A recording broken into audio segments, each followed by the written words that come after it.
వైఎస్ఆర్ కాంగ్రెస్ పార్టీకి రాజీనామా చేయడం జరిగింది. పార్టీ ప్రాథమిక సభ్యత్వానికి రాజీనామా సమర్పించారు. నా రాజీనామా లేఖని పార్టీ అధ్యక్షులు, జాతీయ అధ్యక్షులు గౌరవనీయులు శ్రీ వైఎస్ జగన్మోహన్ రెడ్డి గారికి వాట్సాప్ ద్వారా పంపించడం జరిగింది. అలాగే పోస్ట్ ద్వారా కూడా నిన్న పంపించడం జరిగింది. అలాగే మా జిల్లా అధ్యక్షుల వారికి కూడా పంపించడం జరిగింది. ఈరోజు మరి గౌరవనీయులు షర్మిల మేడం గారి చేతుల మీదుగా కాంగ్రెస్ పార్టీలో చేరటం జరిగింది. ఎందుకు సార్ అసలు ముఖ్యంగా వైసీపీని ఎందుకు వీడాల్సి వచ్చింది? దానికి చాలా కారణాలు ఉన్నాయి. చింతలపూడి నియోజకవర్గంలో స్థానికంగా నెలకొని ఉన్నటువంటి కొన్ని రాజకీయ పరిస్థితుల వల్ల నేను అక్కడ ఎమడలేక పార్టీని వదిలిపెట్టి బయటకు రావటం జరిగింది. అక్కడ స్థానికంగా మరి కొంతమంది నా మీద కక్ష కట్టి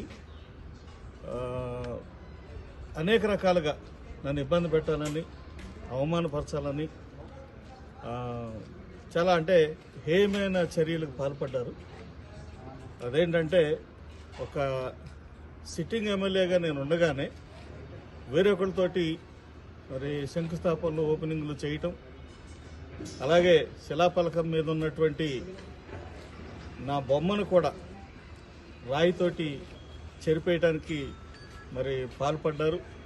అలాగే శిలాఫలకం మీద ఉన్న పేరు కూడా తీసేశారు. మరి ఇలాంటి దుర్మార్గమైనటువంటి పరిస్థితుల్లో అక్కడ స్థానికులు కొంతమంది పెత్తందారులు, ఆ పెత్తందారులు చేసినటువంటి దుర్మార్గమైనటువంటి చర్యలు నేను పార్టీ అధిష్టానానికి తెలియజేశాను.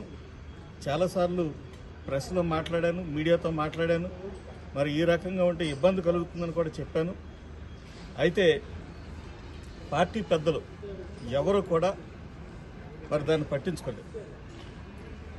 పట్టించుకోకుండా ఇంకా అదే కొనసాగుతూ ఉంది.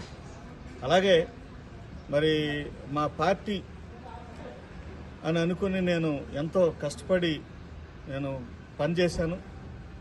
నేను పార్టీని వీడకముందే రీజనల్ కోఆర్డినేటర్ గారు ఆయన చింతలపూడి నియోజకవర్గానికి రావటం, మరి అక్కడ మీటింగ్ జరపటం, నాకు కనీస సమాచారం కూడా ఇవ్వకపోవటం అనేది నాకు చాలా బాధను కలిగించింది. మరి ఇలాంటి